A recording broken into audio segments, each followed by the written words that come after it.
All right. Welcome everyone. If you can hear me and can't, then please, if you could write a message in the chat. Let us know that you can indeed hear us. Thanks, Benjamin. Okay, we'll wait for a couple of minutes before as more people join, and then we'll probably start in 2 to 3 minutes. So just hang tight. Can everyone hear me as well? Awesome.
All right, I think we can get started.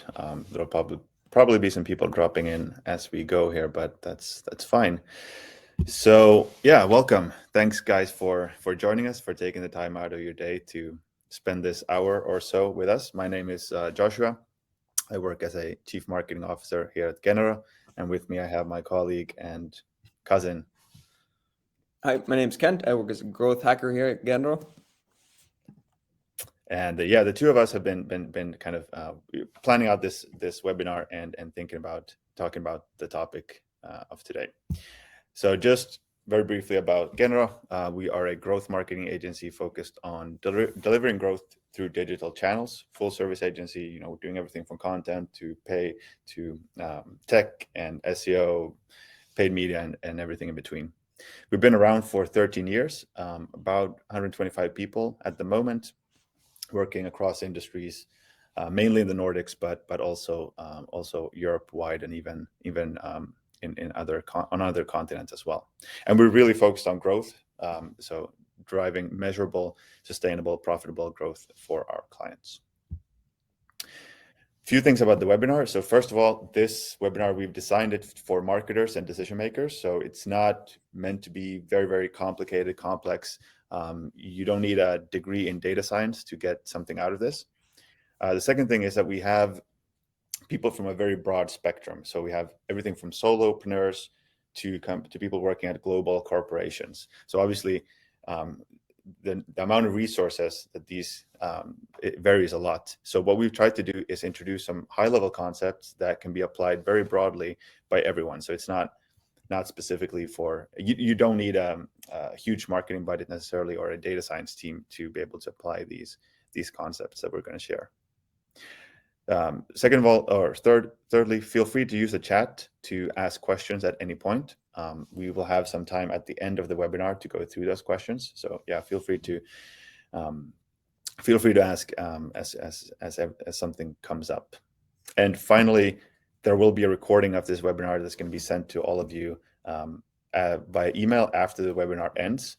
And you'll get the email. I think you'll get the email right away, but it's going to take some while for the actual recording to be uploaded. So you'll get the link, but just keep in mind it's going to take maybe 1 or 2 hours before the recording is there.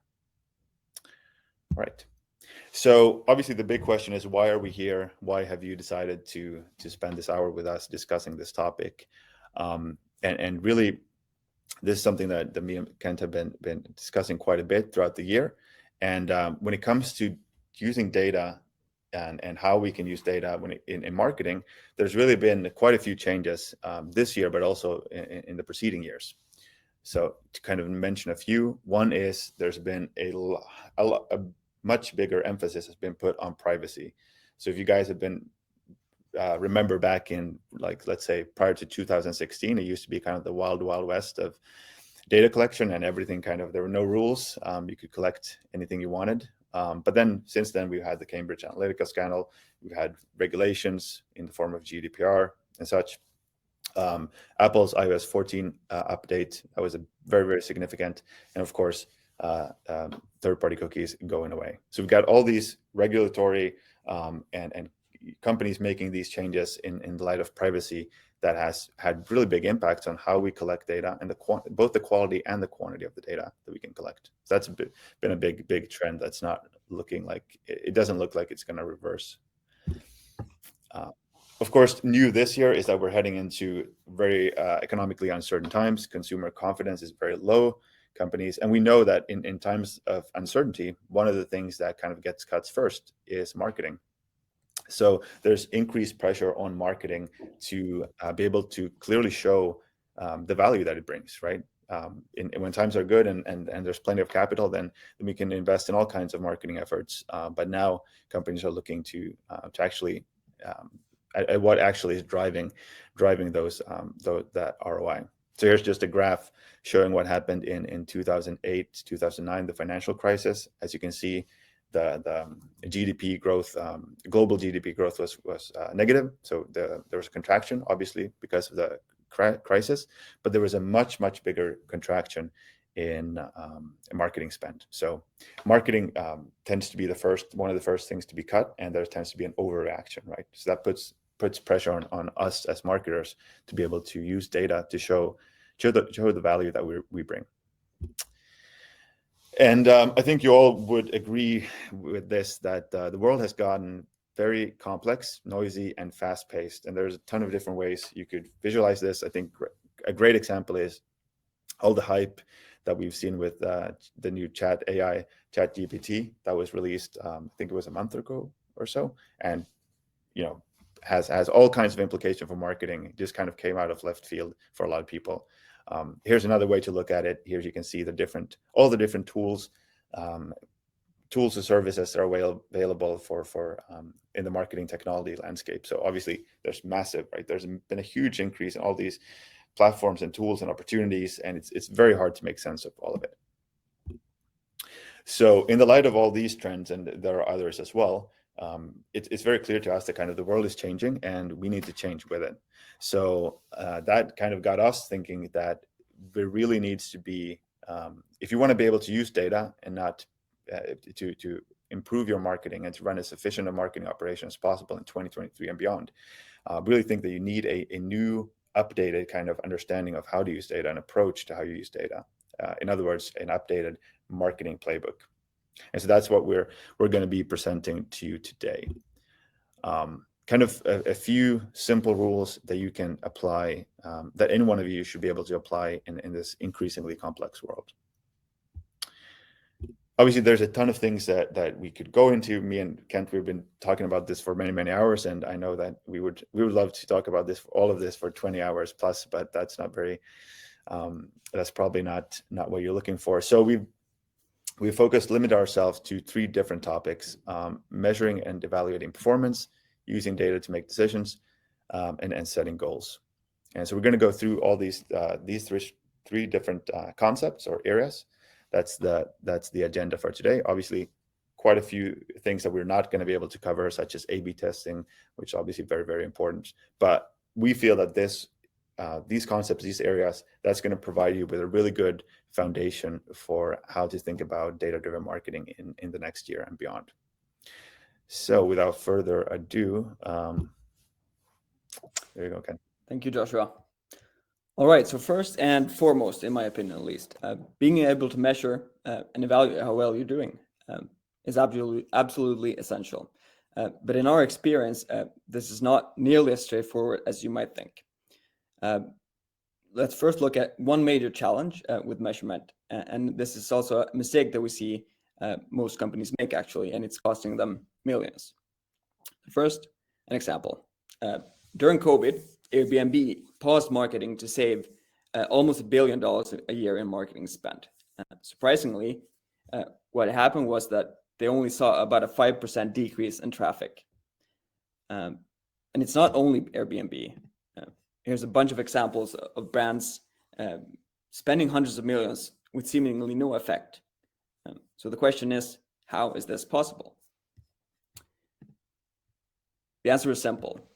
Unless you're a completely new brand, there are conversions that will happen without your advertising. These are what we call baseline conversions. We want to know what conversions would not have happened without the advertising. And these is what we call incremental conversions. And to be perfectly clear, when we're talking about evaluating and measuring performance of advertising, the only thing we ever care about are these incremental conversions. Unfortunately, the way that performance is traditionally measured is with attribution software, which does not measure incrementality at all, because it simply can't. It's not built for that. And anyone can understand this concept. Correlation does not equal causation. But it's exactly this fundamental error that is the cost behind this billions of dollars of wasted spend. We know, we can intuitively understand that just because someone purchased after seeing or clicking an ad, this does not mean that the ad had even the slightest impact on that decision. There are tools for measuring incrementality. For example, lift studies and econometric modeling, something Facebook and Google themselves are investing more and more into. But these are still too impractical and difficult for most companies to utilize, mostly because of the time and resource and difficulty needed for these solutions. However, there are a few really practical, real simple things that you can do pretty quickly that will take you a long way in the right direction. First is something that we call deprivation testing, which is just a fancy way of saying turn off the ads and see what happens, which is basically what Airbnb did. This is especially effective for search and especially effective for branded search. Turn it off, see what happens. It obviously has some implications for revenue. You will lose if there is indeed an effect there. Turning it off will have a negative impact on the revenue, but we often find that the loss of revenue is worth it, since with the added information you can make better resource allocation decisions in the future. Second, you can segment your audience. If you increase the chance that your ads are actually reaching completely new customers, you increase the likelihood that the conversions from these that attract from these are incremental. We find the brands that don't segment their audience tend to spend more and more towards on customers that would have converted anyway. As an example here, you can see a brand where almost half the revenues came from people who didn't even click on the ads. Are these likely to be incremental purchases if they didn't even click? I think not. Third and finally, you can ask your customers. It sounds really simple, but the beauty of this approach is its simplicity and that it still gives you a lot of value. Often you find that the picture that asking your customers where they came from gives is completely different than one that you can measure with attribution software. Here's an example from a US-based agency where they saw that about 80% of conversions came from search, meaning paid and organic search. However, when they actually asked their customers, they saw a completely different picture. Almost all of the conversions, if you attribute it this way, comes from social media, podcasts, and word of mouth, or referrals. Now, incrementality and how to measure it is the big thing with performance, with measuring performance, and it gets you a long way. But there are some bonus lessons that we can give to improve even more. First, account for the long-term effects of advertising. This comes from a large study done by Facebook/Meta, where they found that around 60% of all the effects of advertising came in the long term. This is great news for marketers and advertisers, since we don't have to evaluate performance just on a weekly and a monthly basis, or like in the first weeks or months, since the majority of the effects actually come in the long term, and it's spread out over months and even years. I think this makes intuitive sense as well, since we, even though we're marketers, we're also customers, and we know that often it takes a long time between finding out about a brand, seeing their ads, and actually making the purchase. Here's a good example of someone seeing an ad, and even it took a few months for them to actually make the purchase. The way the performance is measured traditionally, you just have no way of accounting for these long and non-linear buying journeys. If I could just add, I think it's when you start to actually talk to your customers, it's very interesting to hear about the actual buying journeys, because it could be like they heard about your brand in January, they thought it was interesting, but they wanted to wait till Mother's Day for the sale, but then the color they wanted ran out or something, and so they forgot about it, but their friend mentioned like a similar product, and they end up buying like in October. Like, it's all these different ups and downs and different touch points, and as Kent was alluded to, there's no way any attribution software can capture this like massively complex and non-linear buying journey. Yeah, and to be fair, there is no perfect solution here. There is no magic bullet. You'll just have to be content with using a few different tools to get a more accurate picture. But saying that you have like a 4.23 ROI on the ad spend is not that's not realistic. You'll never get there.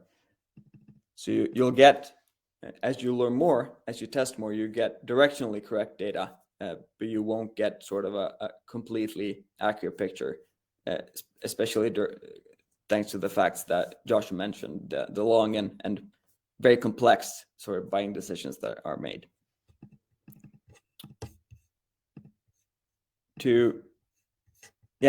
Finally, everything should always be evaluated in its proper context. There is no absolute answer to if performance or a certain metric is good or not. It's only relative to other variables. For example, we see that the conversion rate depends a lot on what the product or service costs. So when evaluating the performance of a good or bad conversion rate, you should always ask, how much does it cost? This is just one example. We see this phenomenon in basically all the variables. Using benchmarks to measure your performance against is crucial for actually getting an accurate view of how you're doing. To summarize these points, first, it's crucial to understand incrementality and know that this is actually what we care about. We don't care about if someone saw an ad and then purchased. We only care about the causal effect of our advertising. You also have to embrace ambiguity, like I mentioned. You have to be content with not knowing the complete picture and sort of using different tools to get a more accurate picture, which is also the second point here. Using different tools, deprivation tests, segmenting your audience, things like this, will complement the picture and will make you learn more and more about what is actually driving incremental revenue for your business. Third, understand that only a small part, likely a minority of the effects of your marketing will happen in the short term, and this is sort of there's a certain momentum effect of when you do it and you do it right, you get the benefits over a long period of time. Lastly, always contextualize the performance and the metrics that you're looking at, and measure it against benchmarks.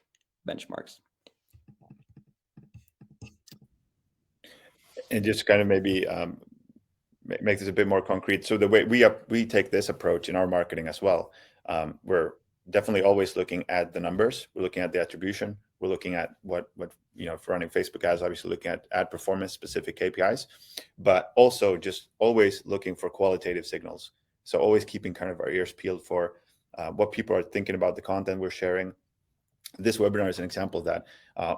We'll definitely measure also the direct impact that we're getting, but also paying really huge attention to just the qualitative feedback. What are people saying?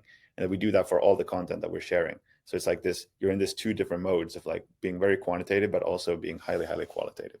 Yeah, for sure. Thank you. All right. Moving on to the next topic, which is setting goals. This is obviously super important because that has huge downstream effects on everything else you do in your marketing. And there are kind of a couple of different common mistakes that we see when it comes to setting proper marketing goals. So number one would be to focus on marketing objectives over business outcomes.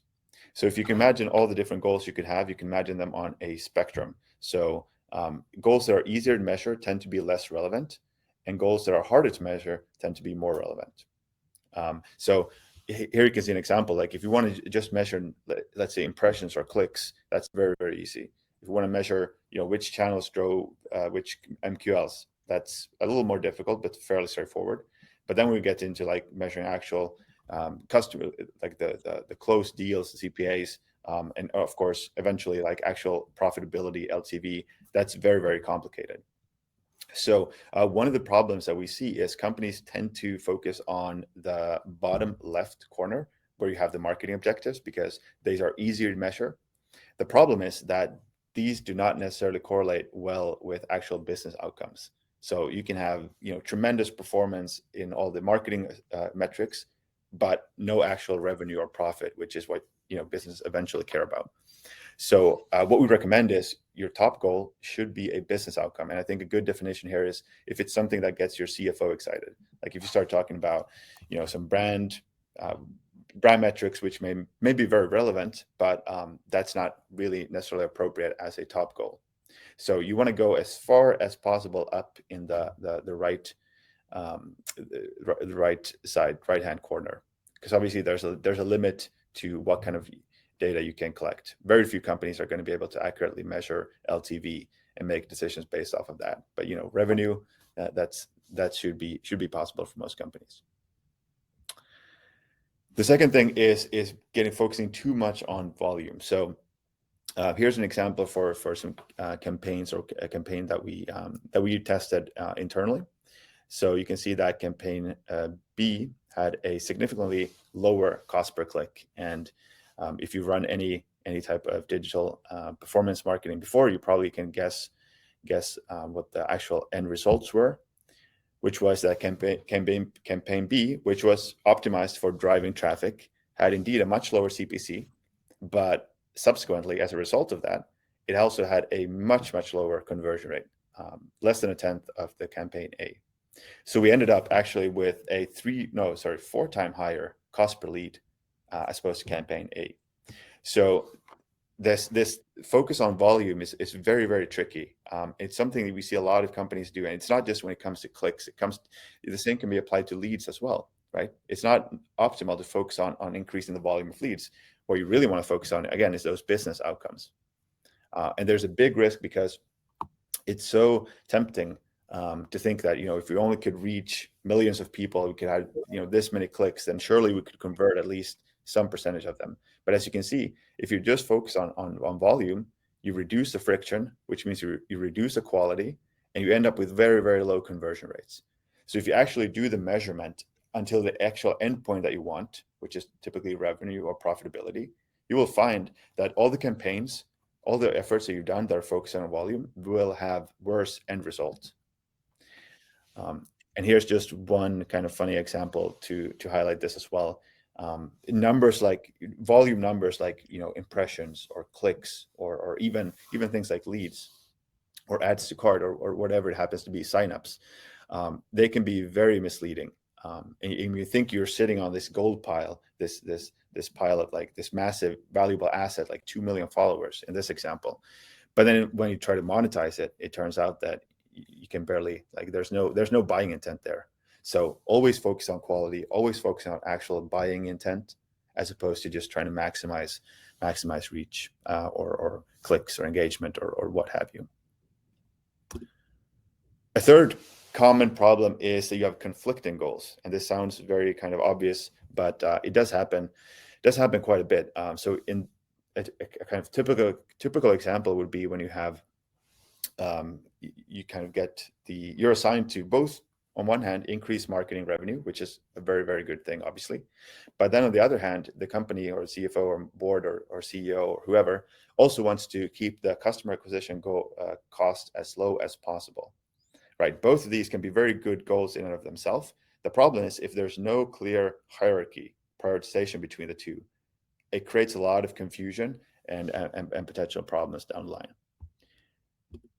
So it can easily lead to a situation that might be familiar for some of you, which is, you're focusing on that revenue goal, everything is going well, but then a couple of months in, you realize, oh wait, the CAC is actually too high. We need to pull back on we need to get the CAC down, the customer acquisition cost down. So you end up cutting down on your efforts. Revenue starts dropping. You realize actually now revenue is too low, so you do the reverse. You go back and forth. And this can be really counterproductive, cause you to waste a lot of time and also be quite frustrating for the team. So what we recommend instead is taking a approach that you could call goal and guardrails. That's where you take one metric, in this example, maximizing revenue. You take that one metric and you set that as your goal, right? So there's only one metric and one goal, one metric that's your goal. And then you take any other metrics, in this case, the customer acquisition cost, and you set that as a guardrail. That becomes a limit that helps make sure that you're not going too far in either direction. So specifically in this case, what you could be doing is saying, we're willing to pay 50 euros for a new customer, right? That's our ceiling for CAC. Now, the goal is not to minimize the CAC. It's just to make sure that we stay below 50. And as long as we stay below 50, we can keep increasing the ad spend and keep driving more revenue. So in this case, you've combined the two, where you have a clear overarching ultimate goal that you're working towards, but you also have this CAC taken into consideration, and so that kind of keeps it all in check. So this approach would make it a lot easier to actually stay focused on pursuing the same thing for long periods of time without having to go back and forth. Creates a lot of reduces a lot of friction and frustration. And fourth is connecting your goals to some kind of external market index. So here's a sample of some of our Finnish e-commerce clients. And as you can see, and what you can see here is the year-over-year growth rates in revenue by month, and this is from beginning of the year. And you can see that January started off quite good.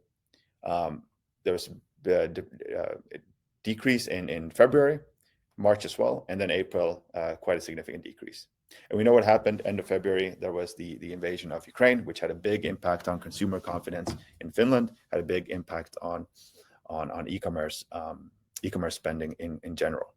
So the issue here obviously is if you have your goals planned out, not connected to any kind of market index, then what happens is by the end of Q1, your goals for the year are completely irrelevant, right? And potentially, need to be updated. Otherwise, they're either meaningless or even downright destructive or demotivating. So how can you do that? Obviously, if you're a big company, you can afford to buy some market insights, some market data, and you can use that as an index. We've tried to develop alternative ways. I mean, again, for the vast majority of companies that don't have necessarily the resources to invest in these kinds of tools. So here's an example of a tool that we built where we take Google search data. Take Google search data for the category. And that becomes a good proxy for actual demand for this category. So here you can see an example where we have the light green bar is the market, the total search volume for that category on Google year by year. And then we have plotted against revenue for a company, one of the, I believe it was the market leader in this category. You can see that there's a very strong correlation. Obviously, this does not work for every industry, but one that's very, accommodation, travel, and those kind of types of industries, it can work really well. And so what you have here is not necessarily a perfect tool, but you have a very low cost, very efficient way of getting actionable data on what's happening in the marketplace. And so you can connect your goals to this and set your goals to be relative to what's happening in the marketplace. So summarizing the simple rules for this section, number one, always focus on business outcomes over marketing goals. Your top goal should be a business outcome, in our opinion. That's what marketing is for. Marketing should not be viewed as a separate entity from the rest of the business. Marketing is there to drive revenue, drive profitability, even though the timeframes may differ. Ignore volume as much as humanly possible. We know that this is really difficult because it's instinctual. It's very tempting. You want those big, right, nice, round-looking numbers. It's very, we get that, but actually, when you look at the end result, typically volume is a negative signal. It's not something you should be actively optimizing for. Picking one top goal, again, if you have a very widespread, lots of different marketing objectives, you're going to have obviously a few different goals, but it's very clarifying, simplifying for the organization if you have a single top goal, and then you can use all other metrics as guardrails. You can set different limits, but picking one top goal is going to be really helpful for most companies to focus their efforts and get the best results. And then finally, connecting your goals to some type of market index to make sure that they stay relevant. And this is probably becoming more and more important as the world gets more and more fast-paced and complex, and there are just tons of uncertainty politically, economically, and so on. So making sure that your goals are always relevant is obviously going to be key.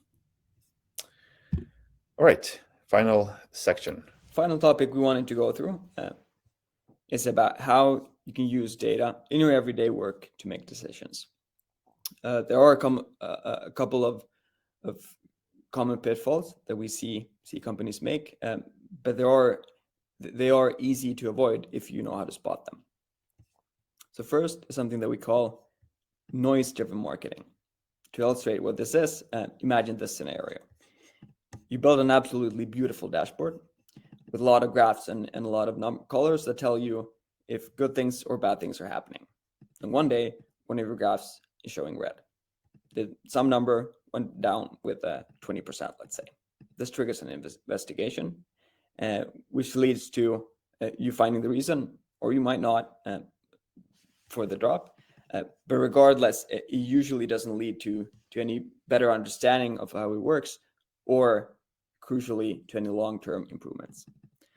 The problems that we see with this approach is that it's usually really hard to figure out what happened because it's often caused by random noise, random variation, that is.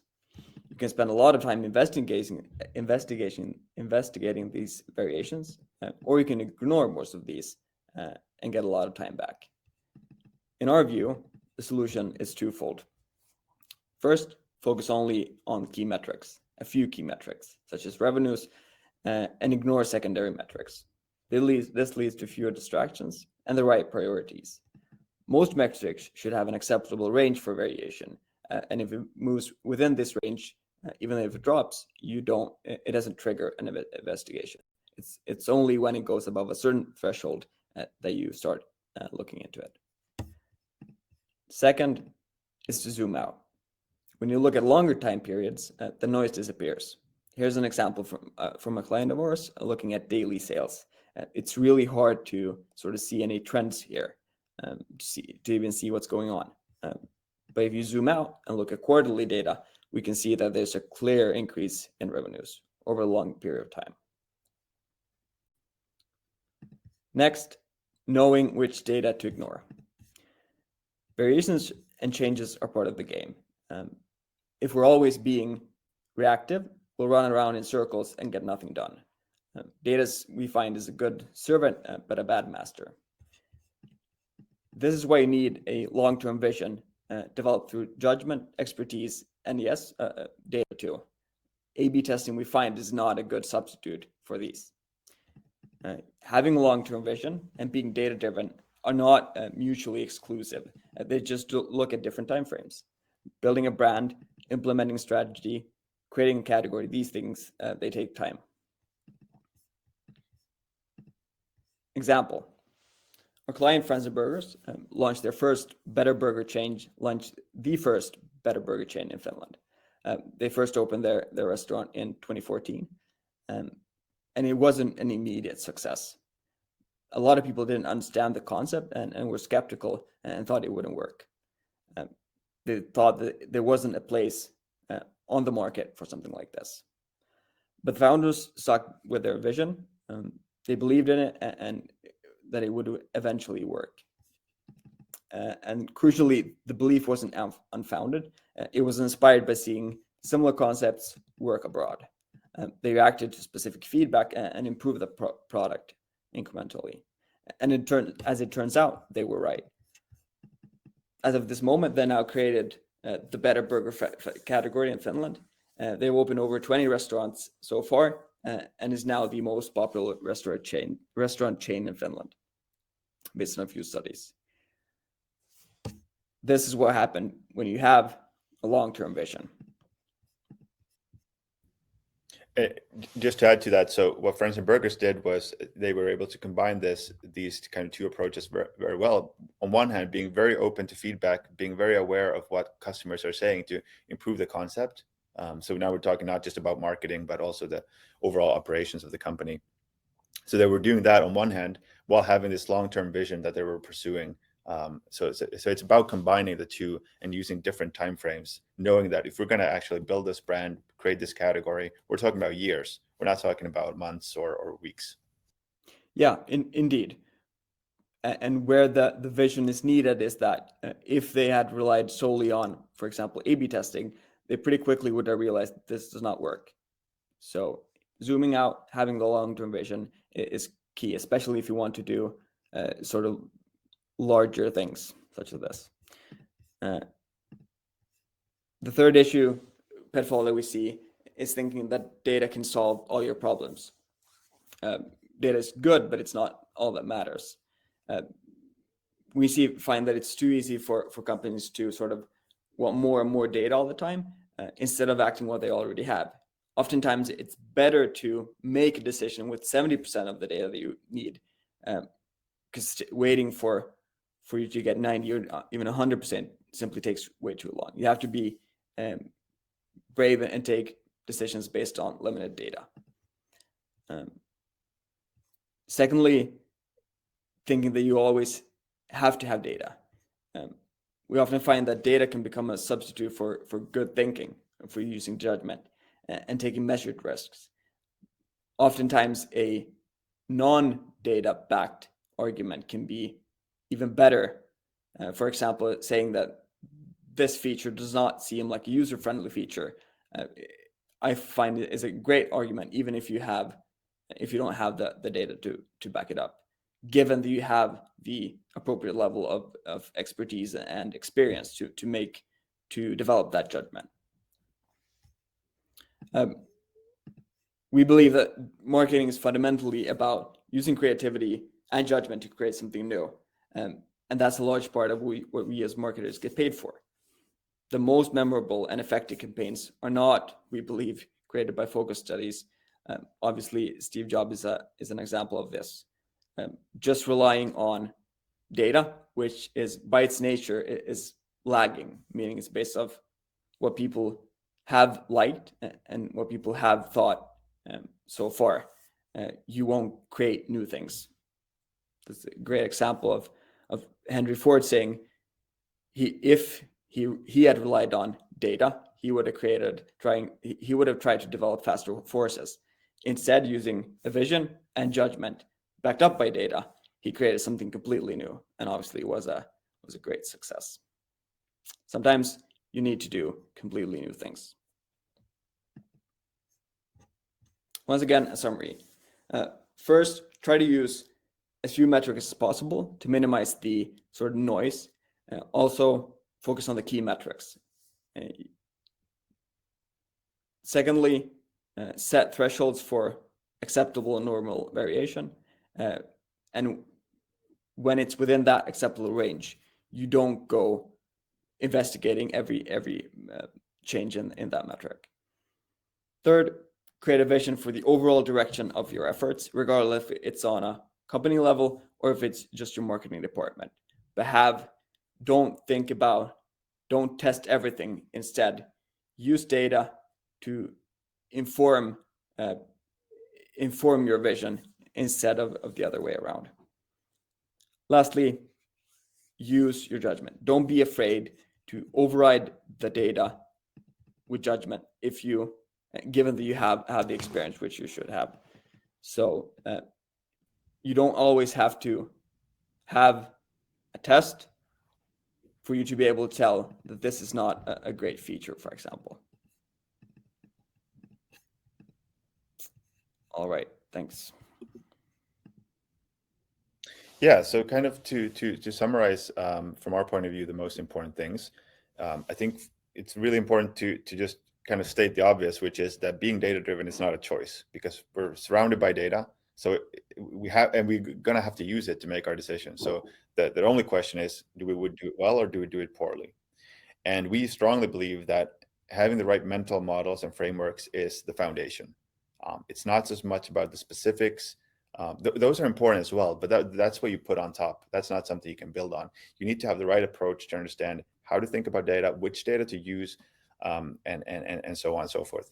So, and again, this is speaking to most companies, right? There are exceptions, the large corporations which have the resources and designated people that can make really, really smart, informed decisions. But most of us are going to have to make kind of decisions that are based on directionally correct data, embracing ambiguity, and try to make being very practical as opposed to idealistic. The key takeaways here from our point of view is the world is clearly getting more complex. I doubt that anyone would deny that. So our recommendation is just keep it simple. Like, you need the fewer metrics you have, the fewer goals, the fewer efforts, the less things you have to consider, the easier it is for your team and for you to move forward, to make improvements, and to actually drive profitable revenue from your marketing. Data is really good, but as Ken said, it's a good servant, but a bad master. Not everything that counts can be counted, so definitely use your judgment. Data is not a substitute for judgment. They complement each other very nicely. The big thing when it comes to attribution is moving from this black and white attribution only worldview to one that embraces ambiguity, understands that there's actually a lot more going on under the hood than we can ever be able to, at least with the current tools. We won't be able to completely capture, right? So the results, the numbers you're getting from your attribution software, for instance, they're directional. They're not totally precise, and precision is not really an option. So embracing ambiguity, understanding that is super important. In the finality, quantity doesn't compensate for lack of quality. Just gathering more and more data is not going to help you make better decisions. Probably the other way around. So it's more about figuring out what are the actual signals that I want. What are some qualitative signals that I want? What is the least amount of data that I can use to support my decisions? That's in our view a better approach, because if you take the approach of just going for quantity, then there's no stop, right? We could be endlessly collecting data about every single thing, and it wouldn't necessarily make our decisions better, and it certainly wouldn't make them faster. So just a brief before we go to the Q&A, some thoughts on how you can apply this information. So the way we see it, there are 3 different scenarios. Scenario number 1 is that you've got a really good handle on both how to implement this, or kind of the concepts here, the strategic understanding of the data, how you can use it to fuel your marketing, and also the actual execution of it. And so in which case, we hope that you gotten some useful information from this podcast. Sorry, not podcast, webinar. At the very least, some reminders, which is obviously always useful. So in that case, you can just take what you've gotten and be on your way, and we wish you all the best. Scenario number 2 is that you kind of understand how to apply these concepts, but you lack some specific knowledge, right? We've talked about high-level headline stuff here, and we understand that there's a lot more nuance and there are a lot of practical questions. So maybe you're lacking the resources or the competency to actually apply this in practice when it comes to measuring certain things or tracking certain things, in which ways we can help you with that. So feel free to reach out. I'll share our website in the chat in a second. So if you want help with the practical execution, we can do that for you. And then finally, the third scenario is one where you what we've said here, kind of our, if you will, playbook that we presented, it resonates with you, but you're not sure how to implement it in practice and not even sure necessarily how to start thinking about the strategy, right? And a key blocker that we see in this area is organizational alignment. So this may be, really resonating with you, but of course you've got a board, you've got a CEO, you've got stakeholders that you need to consider, and in which case we can actually help you put together a business case for, changing how you think about, let's say, attribution, or looking into your data and putting together a kind of helping you with creating a business case for applying some of these principles with goal setting, measurement, decision making, and so on and so forth. So in which case, so then we can help you with both the strategic part and the execution part as well. All right. Okay, so we did quite well on time, so we got about 14 minutes to answer questions. We had one question from Maisa. I'll give my 2 cents, and then you can jump in, Kent. Examples of the performance against benchmarks. I think a good. So first, a good example that was one that Kent showed. So looking at this for e-commerce only, but looking at the relationship between, on one hand, conversion rate and average order value, and then creating kind of from that scatter plot, creating that function, and then seeing, are we underperforming relative? Is our conversion rate underperforming relative to the average order value that we have? So that's a good example. I think everything that has to do with ad costs, whether it's CPMs or CPC, that can be really useful. So looking at the overall trend, we have a tool for doing that. And this is, when it comes to contextual data, I think this is really where agencies can be very, very useful, because we have access to a quite a large portfolio of clients. So we get the kind of we see the bigger picture, and that can be really difficult or impossible when you're only looking at, your own company, your own marketing. So anything to add, Ken? I think that was good, especially since we see, we as an agency, we have insight into a lot of different brands. So we try to measure against as something that's as similar as possible, meaning there are a lot of things that are, for example, industry specific, that have an impact on every metric, basically. So having access to that data and being able to make apples to apples comparisons, we find is really helpful. And Michael asked about, so do you use any attribution tools at all? Yes, we definitely do. So obviously when we're running any paid, so now I'm speaking about Genero's marketing. Obviously our clients, most of them, I'd say probably all of them, use attribution to some extent. Some of them even invest in specific attribution tools like a Hyros, for instance. So yeah, definitely when it comes to, for instance, running paid performance marketing campaigns, on whether it's on Meta or Google, then of course we rely on attribution. We use Google Analytics very heavily for our clients, or Shopify, whatever the case may be. So I think attribution is a huge important. It's very, very important, and we shouldn't underestimate just the sheer amount of money and resources and knowledge and know-how that's gone into building these tools. Like it's valuable, but it's not a single source of truth. And our view is really supplementing that with qualitative data that you collect either systematically through a web form, for instance, or customer surveys, or just like ad hoc as you're talking to customers, as you're listening in how people are reacting to your marketing messages. It's really about having more a holistic view. not using attribution as the single source of truth. Anything to add, Ken? Yeah, no, exactly. I think the main takeaway is that we definitely use it, but you have to be, when you're using it, you have to be careful so that you know what the restrictions are, what type of insight it can give us and what type of insight it can't give us. And incrementality is sort of the key issue, that attribution is it's pretty limited in what it can do. So you have to complement the picture with different sources of data.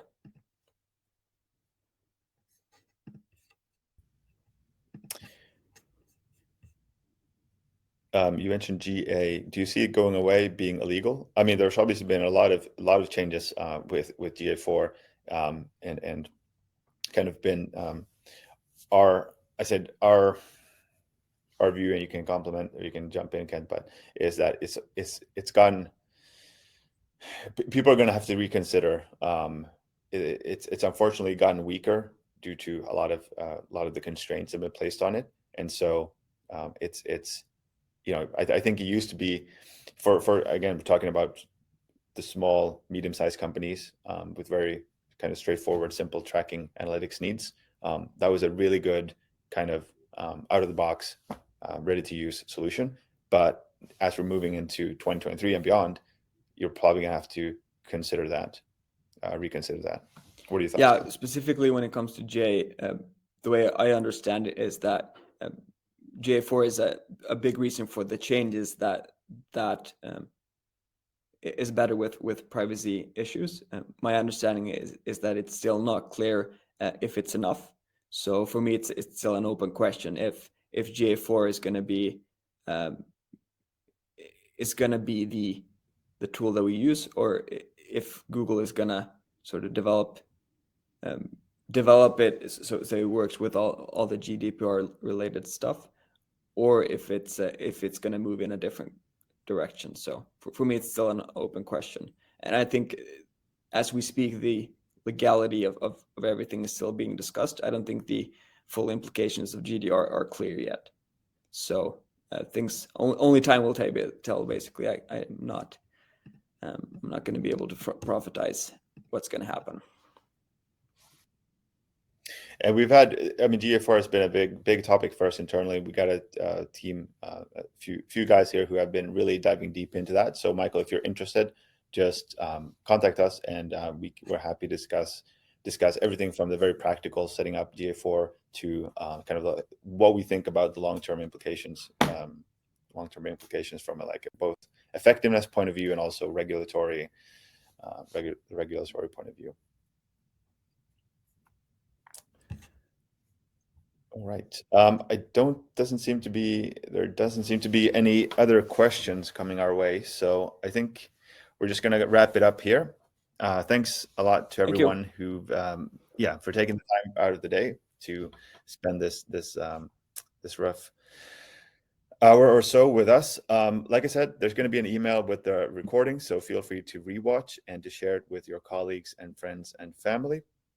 And if you have any questions, obviously I posted the link there, so you can reach out to us via the website, or if you have any questions specifically for me or Kent, you can reach us on LinkedIn or email. So yeah, thanks a lot. Thank you. Have a great day.